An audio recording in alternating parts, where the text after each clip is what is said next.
Friendship with the world is an enmity with God. Seloso po pala ang Diyos. Ayaw po ng Diyos na mayroong kaagaw. Kaya ang sabi niya dito, doon sa 4, kayong mga ngalun-nya, kayong mga taksil.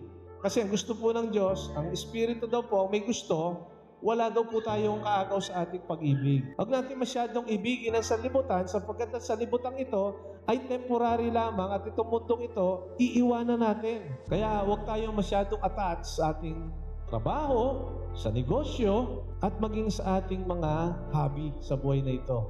Basketball, di ba? Merong addict dyan. May addict din po sa chess. May addict din po sa video games. Masyado nang attached na mahal na yung kanyang hobby.